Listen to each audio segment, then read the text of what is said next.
Welcome to Lesson 3, the gifts of giving and mercy. You know, in our last lesson, we looked at the gift of service first.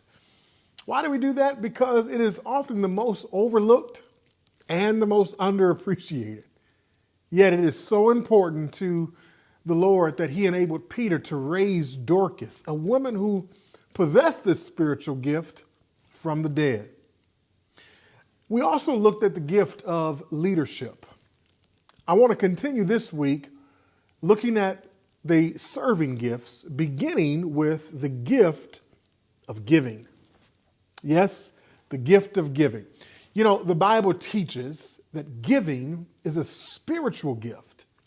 Now, in listing the spiritual gifts, look at what Paul writes in Romans chapter 12, verse 8. He says, when giving, do it with generosity. I like that. The gift of giving may be defined as the God-given ability to give cheerfully, eagerly, and generously with no motive except to spread the gospel and bring glory to God. You see, those believers who have the gift of giving give joyfully, beyond their tithes. They give with generosity or simplicity, which translates a Greek word that literally means liberally, or I like this word, bountifully. The word also implies singleness of mind. You see, there is no ulterior motive. Persons with this gift don't give to get something back or to be admired by others. Now, as with all spiritual gifts, our ultimate motto is Jesus Christ, who gave us something much more valuable than money. You see, though Jesus was God, he didn't think equality with God was something to cling to selfishly. Therefore, he gave up his throne in heaven, taking the form of a servant, being born in the likeness of men, according to Philippians chapter 2. But look at what Paul also writes in Philippians chapter 2, verse 8. It says, he humbled himself by becoming obedient to the point of death, even the death on a cross. You see, people with the gift of giving will not create a funeral atmosphere at offering time. Instead, they will have gleams in their eyes and smiles on their faces as they give back to God during a worship service. My brothers and sisters, believers with this gift are usually good at business and good at making and handling money. They are typically very hardworking people and believe that God will bless their hard work so that they can give more to support the local church and spread the gospel.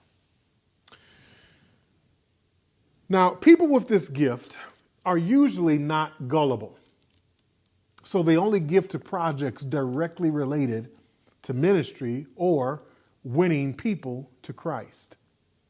They believe that their God-given responsibility is to invest their money wisely toward ministries that glorify God and ministries that spread the gospel. This gift is also revealed in people with meager means as well. That's right. You don't have to be wealthy to have this gift. People who give sacrificially to their church and to missions in offerings. One day after completing his teaching, Jesus sits down near the collection box in the temple. Some of you may have heard this story before. And he watches the worshipers drop their offerings in the box.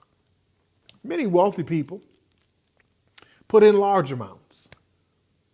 During Jesus' day, there was no paper money, only coins. So therefore, the amounts given by the rich would probably clatter loudly as they would drop the money right into the metal box. But then all of a sudden, a poor widow drops in 2 small coins, or mites, as the scriptures tell us, which are worth less than a penny. And Jesus uses this opportunity to teach his disciples about giving. He tells them the poor widow actually gave more than the rich people who put in much more. Jesus explains that the rich gave out of their abundance. However, look at what he says in the full context of Mark chapter 12, verse 44. It reads this: "For they all gave out of their surplus, but she, out of her poverty, has put in everything she had, all she had lived on, all she had to live on." You see, it is not the amount given, but the sacrifice that reveals the gift of giving. As already mentioned, all spiritual gifts are perfect because they come from a perfect God. However, they are given to imperfect people who can let their gifts become menaces in the church. Now watch me good here.